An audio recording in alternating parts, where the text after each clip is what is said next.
Om Namo Bhagavate Vasudevaya.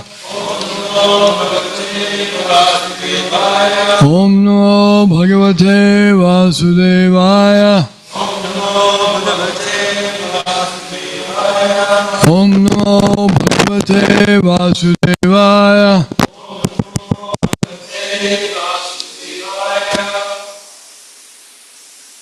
Sa Shridanasya Vivardhamana Viraktim Anyatra Karoti Pungsaha Hare Para Anusmriti Nivritasya Samasta Dukkha Apyayam Ashu Tate.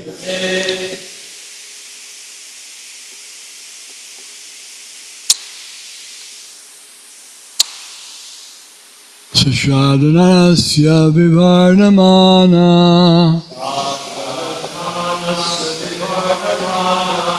Viraktimanyatra karoti pungsaha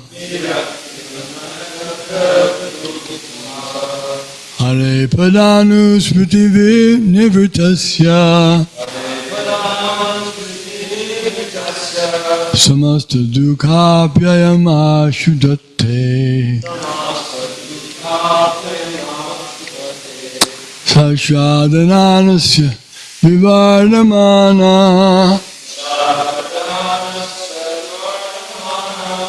Viraktiman yatra karoti pumsaha. Hare padanusmriti nivritasya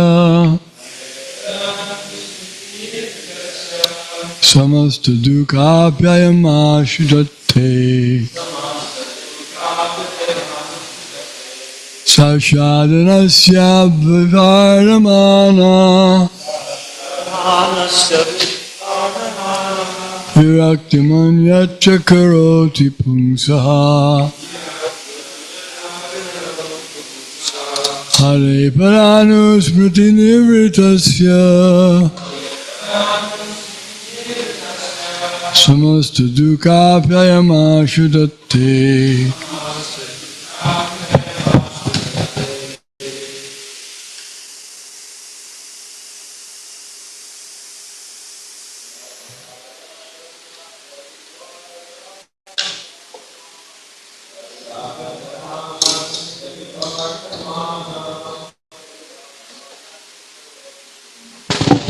Viraktiman yatra karoti pumsa.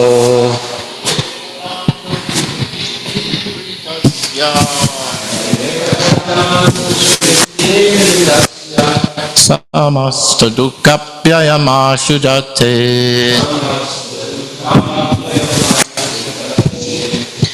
Sashadhanasya vivivardhamana Viraktiman yatra karoti pumsa. Hare padanusmriti nivritasya samasta dukkapyayamasudate.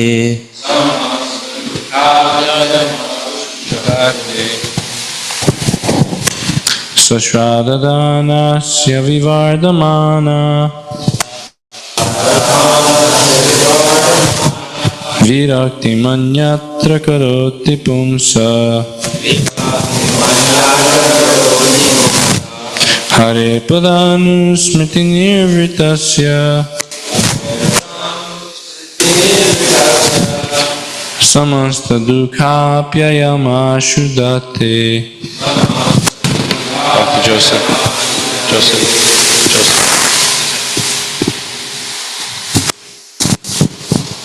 Sashradhanasya vivardhamana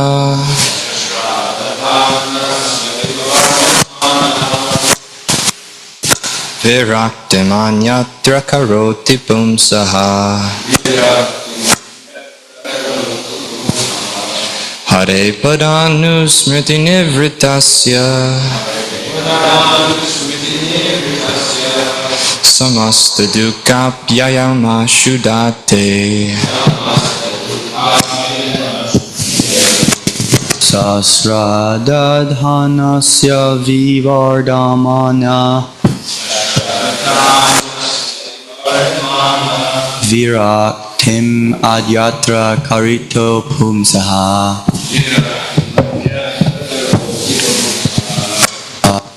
Padanusmriti nivritasya samasta dukkapyayam asudate. Sashradhanasya vivardhamana Viraktiman yatra karoti pumsaha. Hare padanusmriti nivritasya samasta dukkapyayamashudate. Sashradhanasya vivardhamana Viraktiman yatra karoti pumsaha. Hare padanusmriti nivritasya samasta dukkapyayamashudate. ashudate. Samasta dukapyayam ashudate. Ladies,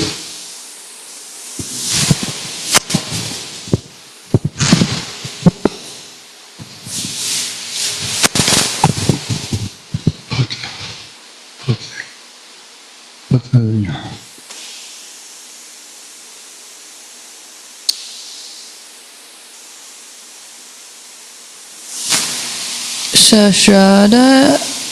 Shraddha dadhana savivardharmana Vardhamana viraktim anyatra karoti pumsaha. Ajakaroti Bhumka. Hare paranmunu smriti nirvitasya Hare Paranu Smriti Nirvitasya samasya dukkha piyayam asudate. Vayama Shudate.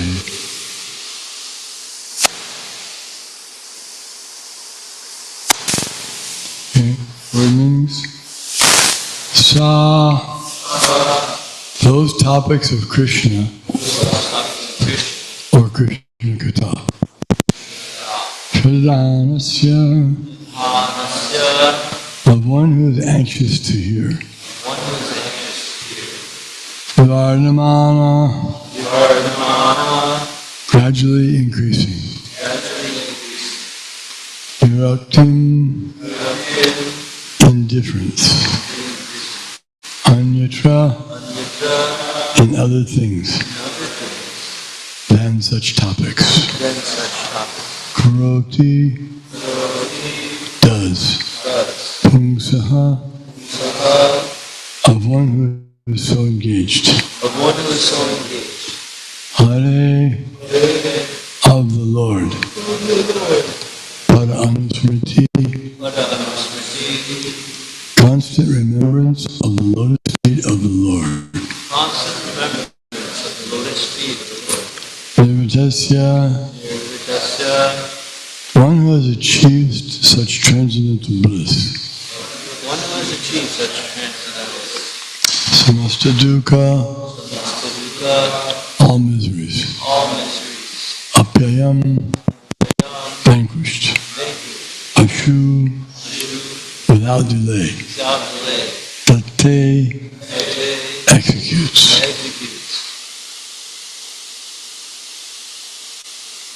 For one who is anxious to engage constantly in hearing such topics, Krishna Katha gradually increases his indifference towards all other things. Such constant remembrance of the lotus feet of Lord Krishna by the devotee who has achieved transcendental bliss vanquishes all his miseries without delay. Purport, We must certainly know that on the absolute plane, Krishna Katha and Krishna are one and the same. The Lord is the absolute truth, and therefore His name, form, quality, etc., which are all understood to be Krishna Katha, are non-different from Him. Bhagavad Gita, being spoken by the Lord, is as good as the Lord Himself. When a sincere devotee reads Bhagavad Gita, this is as good as seeing the Lord face to face in His personal presence. But this is when a sincere devotee reads Bhagavad Gita, this is as good as seeing the Lord face to face in His personal presence. But this is not so for the mundane wrangler. All the potencies of the Lord are there when one reads Bhagavad Gita, provided it is read in the way recommended in the Gita by the Lord Himself. One cannot foolishly manufacture an interpretation of Bhagavad Gita and still bring about transcendental benefit. Anyone who tries to squeeze some artificial meaning or interpretation from Bhagavad Gita for an ulterior motive is not Shraddha Pumsa, one engaged anxiously in bona fide hearing of Krishna Katha. Such a person cannot derive any benefit from reading Bhagavad Gita, however great a scholar he may be in the estimation of a layman.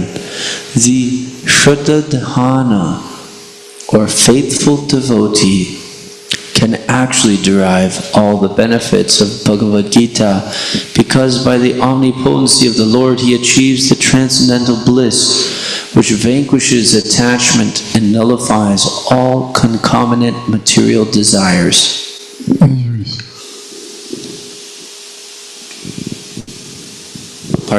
Material miseries.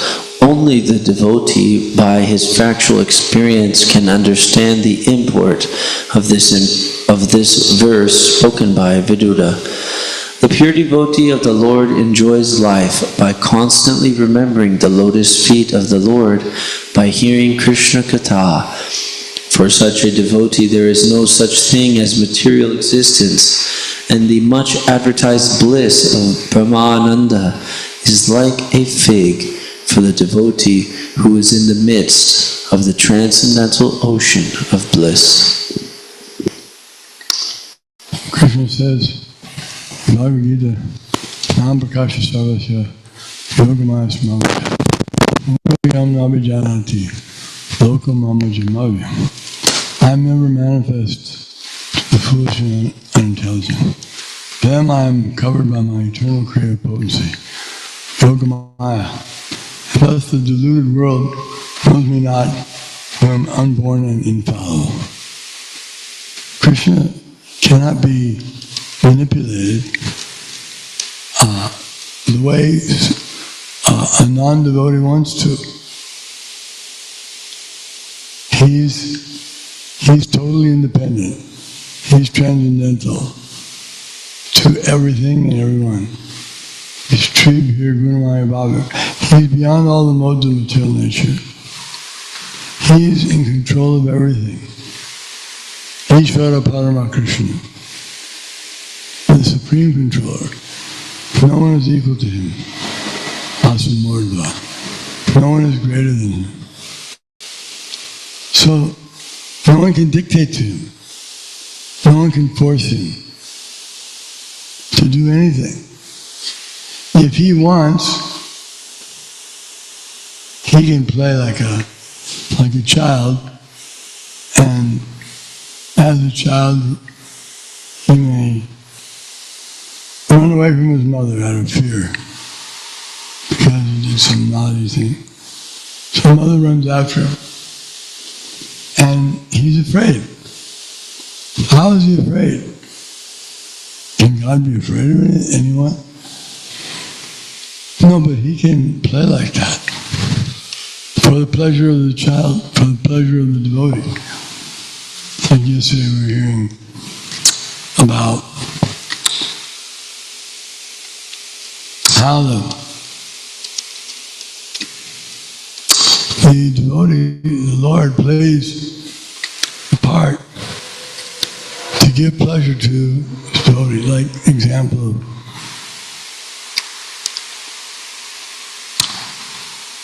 Prime Minister Gladstone in England. So some man wanted to see him, and so they told the man that you have to wait, he's busy now. So the man waited, an hour passed. So he wanted to see what was going on, what was the Prime Minister doing.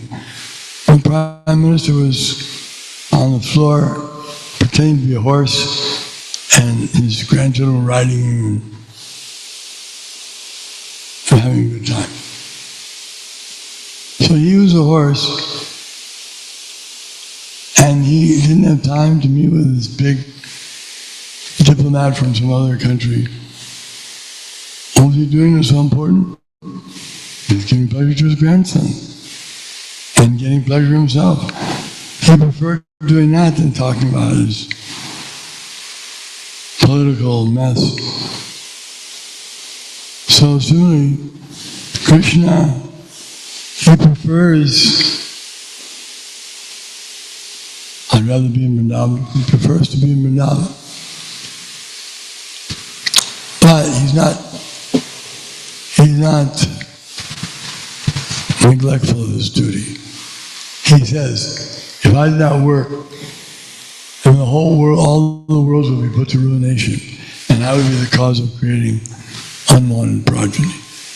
Therefore I do my work. And similarly, you should do your work. Everyone should do their duty. Although Krishna has no duty to perform. But he plays like that. He has so many expansions. Advaitam Achyutam Anadam Anantarupam. Unlimited forms. Advaitam Achyutam Ananta. Unlimited forms. And he's partaking in his different pastimes in all these different forms. He's the Supreme Person. Therefore, he wants to enjoy everything. It's like we have a desire to enjoy, but our conception of enjoyment is limited because we're small. We can't even conceive of enjoying like Krishna. He has 16,000 queens, and he wants to enjoy with every one of them at the same time. He doesn't want to miss out on anything. That's Krishna. And he can do it. So Krishna has his pastimes as a horse, pastimes as a fish, pastimes as a tortoise, pastimes in Dwarka, pastimes Thura, pastimes in Vrindavan. And sometimes take so many different forms for enjoying and executing his needs. He likes to take care of his devotees, just like a father, very dutiful father. He's a big businessman.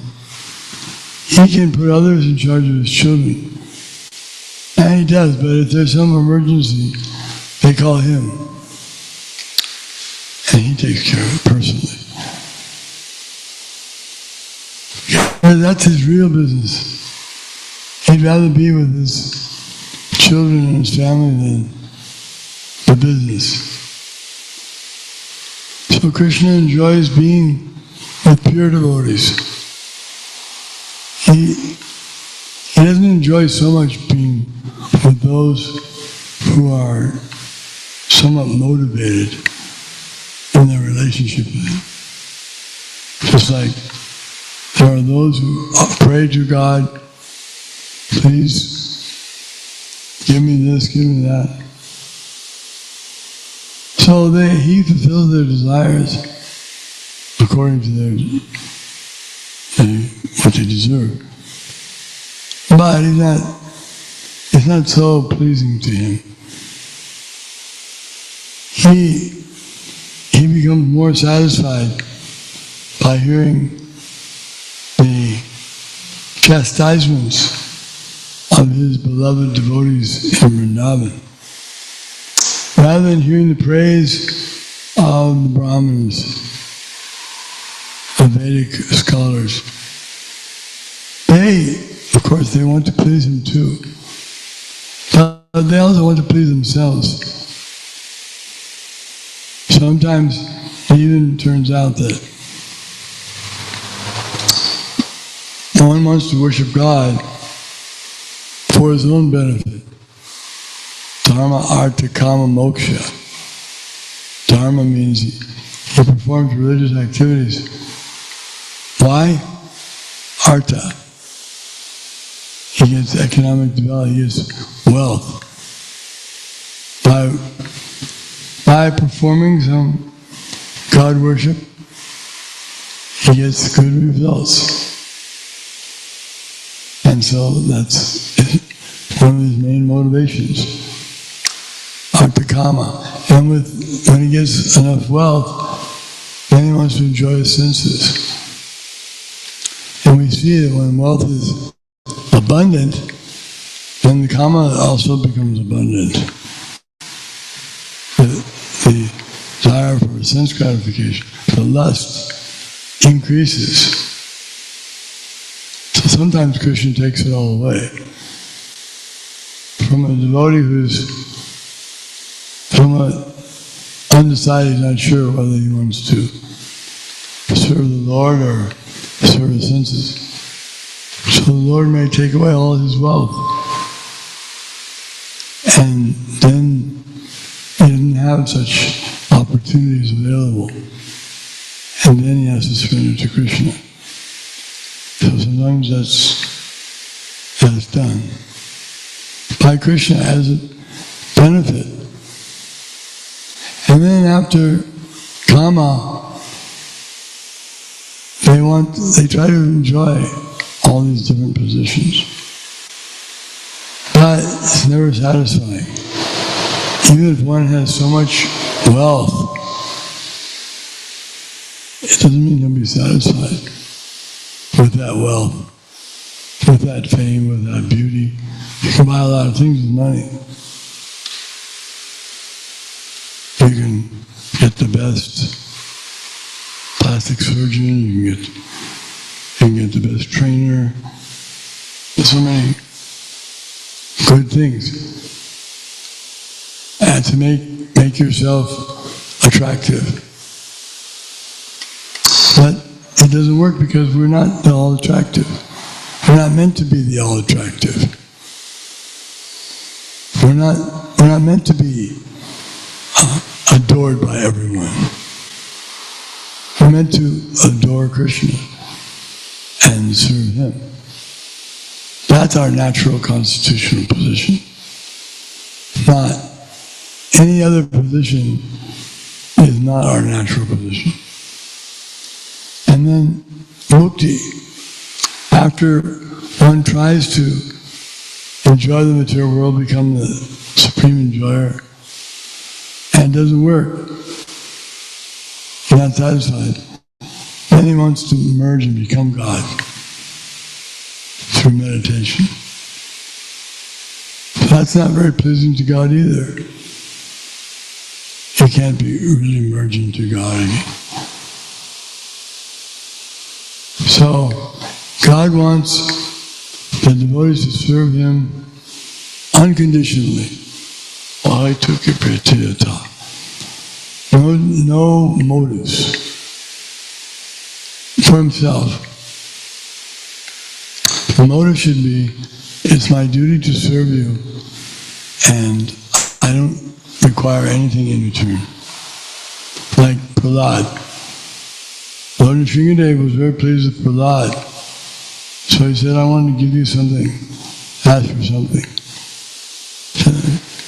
I'm satisfied just with your devotional service. I don't need anything else for my enjoyment. There's nothing more enjoyable than that. So that type of desire to serve the Lord without any desire for material gain, that's transcendental. That's a transcendental desire. One doesn't have to give up that. In fact, we see that the pure devotees are very, very attached to trying to increase their service to the Lord. They're willing to work very hard. They'll give up sleep. They don't even care about sleeping. Nidra har vihar kadi vijito jatjanta dino trio. 6 Goswamis, they practically didn't sleep. They were so eager to perform service for the Lord's pleasure. And, naturally, the Lord, when he becomes pleased, then he also satisfies the devotee. But the devotee doesn't miss out on any pleasure. He gets everything because he gets to the Lord. That's why Lord Krishna wanted to find out what made Srimati Radharani so attached to him.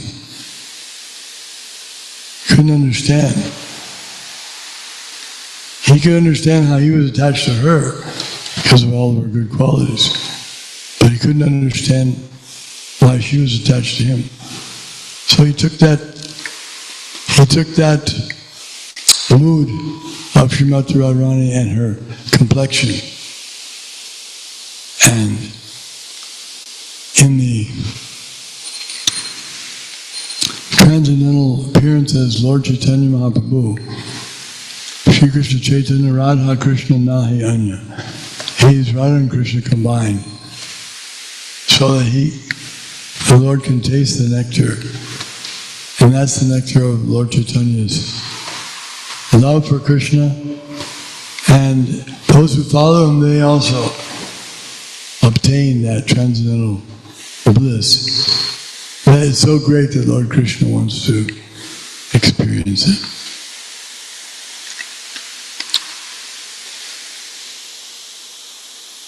Any points?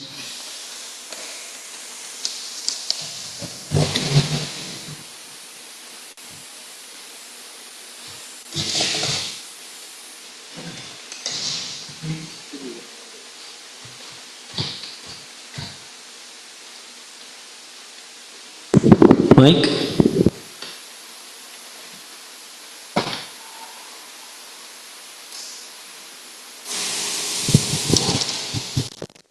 I was just wondering if Krishna's internal potency is more powerful than Krishna because of its power to make Krishna dependent on his devotees.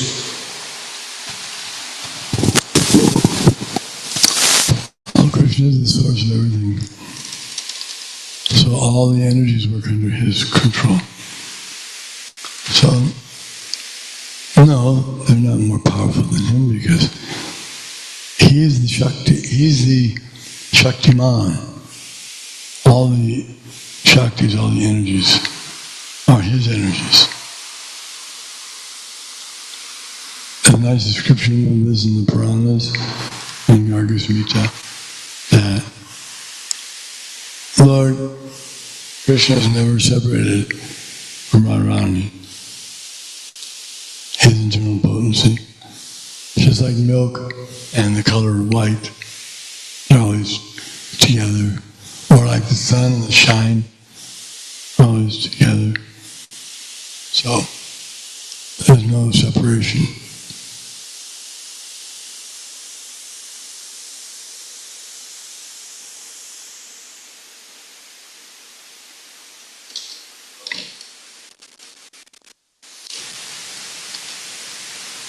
In the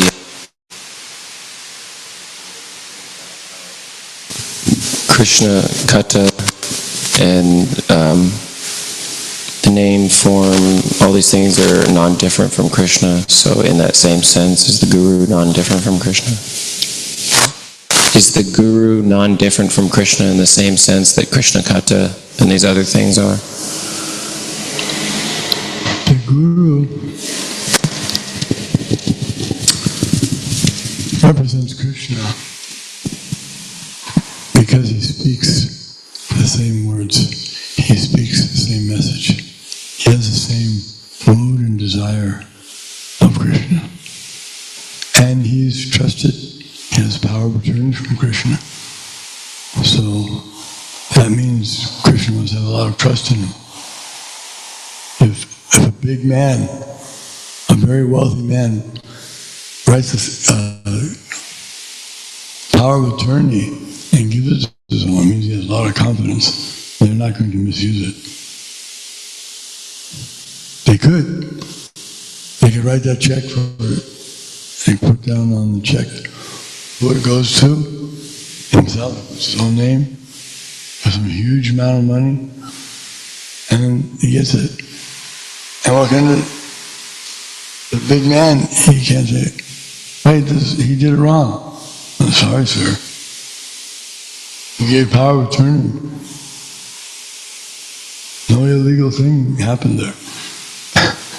So, the point is that Krishna has a lot of confidence in those who represent him. Therefore he says, there's no one more dear to me than he who preaches the message of Bhagavad Gita. So if you want to become dear to Krishna, then study Bhagavad Gita and teach others Bhagavad Gita. Charitarika Krishna Pradesh Amara Gyaguru Hanatari.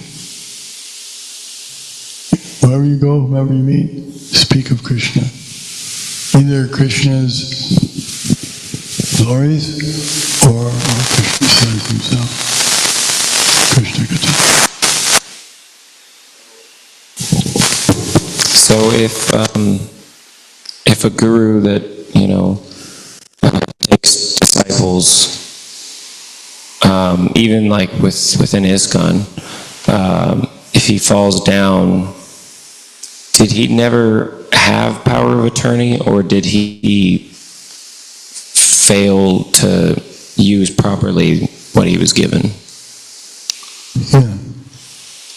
All of us, all living entities have the opportunity. Their natural condition is Shivara Swarupa Hoy HareKrishnaKC. They're eternally servant of Krishna. That's their position. But if they don't take advantage of that, and they want to become a competitor of Krishna, then they lose that opportunity.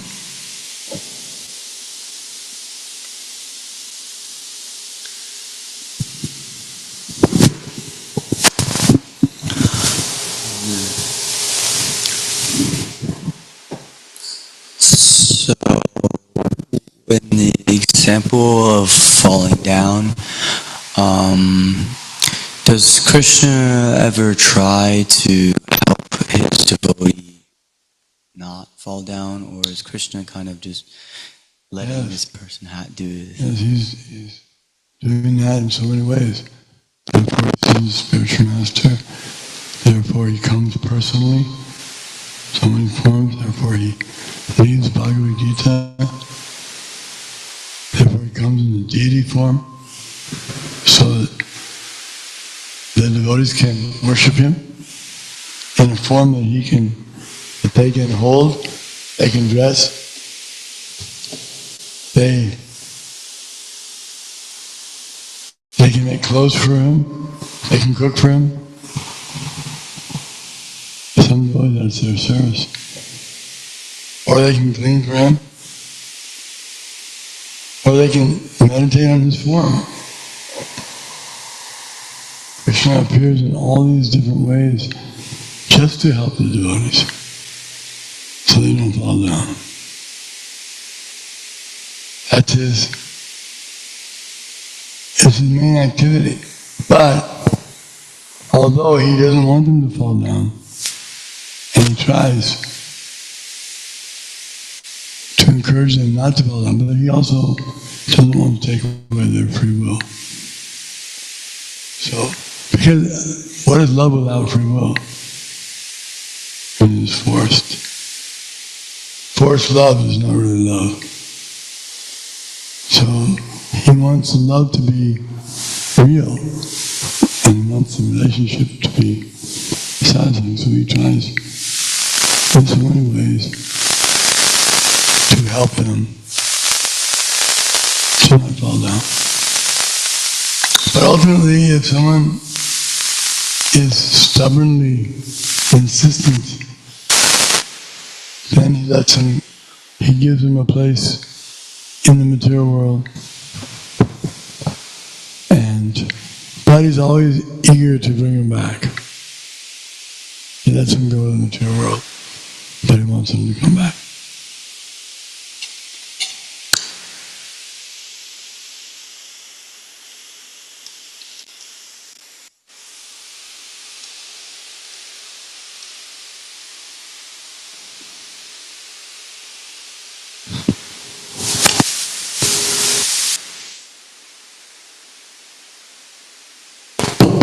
Hare Krishna. Maharaj, I was wondering if you had any advice on how we can burn out out these desires and approach Krishna in purity. Seems like a monumental accomplishment. Approach Krishna what? In purity, without motivation or desire to... Well, that's why we hear about benefits. That's one of the ways, is by hearing about how beneficial it is and how the results are wonderful when one serves Krishna purely. But Krishna is even willing to take mixed devotional service. Even if there's a little taint of devotional service, he's attracted, but more attracted by. And when someone sees or comes in contact with a pure devotee, he'll naturally experience this person is getting more pleasure than anyone else I ever met. So that I want to follow that. That's why so many people follow Prabhupada, and they're still following because he has pleasure and knowledge that you can't get anywhere else. Not possible. So we have to go where to get it. Have to follow in his footsteps. Mahajano yena gata sabanta. Jai Srimad Bhagavatam ki jai. Srila Prabhupada ki jai.